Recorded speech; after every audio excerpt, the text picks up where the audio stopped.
The Book of Daniel, Chapter 6. The kingdom passed to Daryavesh the Mede, when he was about 62 years old.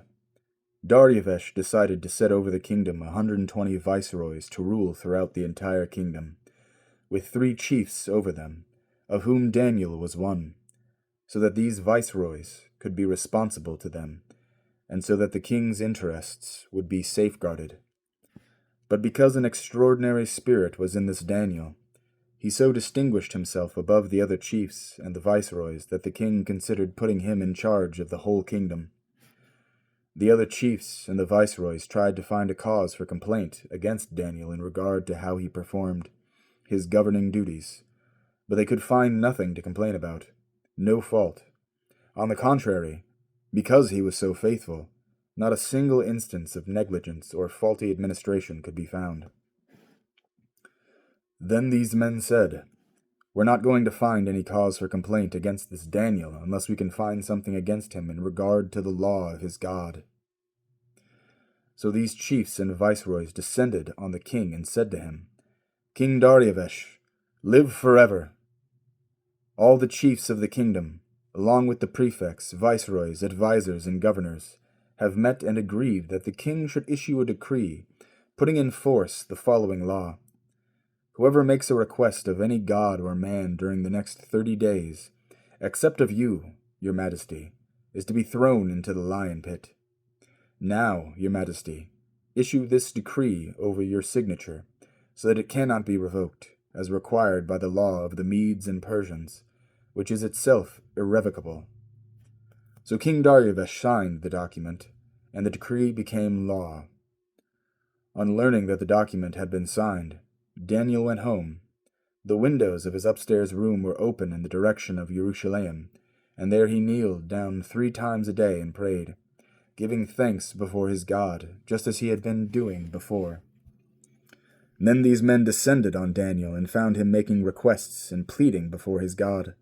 So they went to remind the king of his royal decree. "Didn't you sign a law prohibiting anyone from making requests of any god or man within 30 days, except yourself, your majesty, on pain of being thrown into the lion pit?" The king answered, "Yes, that is true, as required by the law of the Medes and Persians, which is itself irrevocable." They replied to the king, "That Daniel, one of the exiles from Yehuda, respects neither you, your majesty, nor the decree you signed. Instead, he continues praying 3 times a day." When the king heard this report, he was very upset.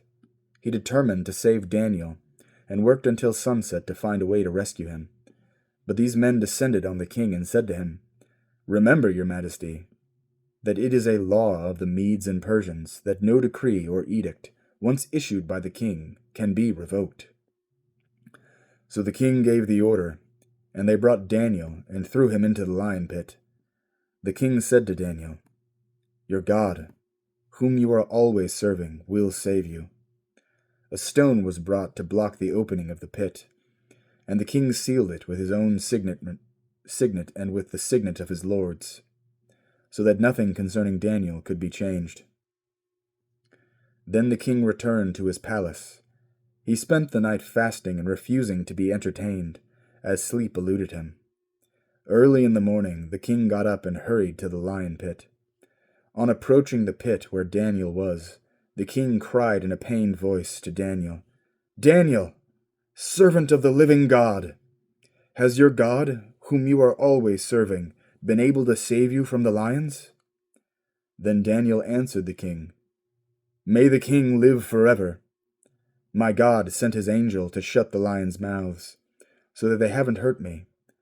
This is because before him I was found innocent, and also I have done no harm to you, your majesty." The king was overjoyed and ordered Daniel taken up from the pit. So Daniel was taken up from the pit, and he was found to be completely unharmed, because he had trusted in his God. Then the king gave an order, and they brought those men who had accused Daniel, and they threw them into the lion pit, them, their children, and their wives. And before they even reached the bottom of the pit, the lions had them in their control, and broke all their bones to pieces. King Daryavesh wrote all the peoples, nations, and languages living anywhere on earth. Shalom Rav, which means abundant peace. I herewith issue a decree that everywhere in my kingdom, people are to tremble and be in awe of the God of Daniel. For he is the living God. He endures forever. His kingdom will never be destroyed. His rulership will last till the end. He saves, rescues, does signs and wonders both in heaven and on earth. He delivered Daniel from the power of the lions. So this Daniel prospered during the reign of Daryavesh, and also during the reign of Koresh the Persian.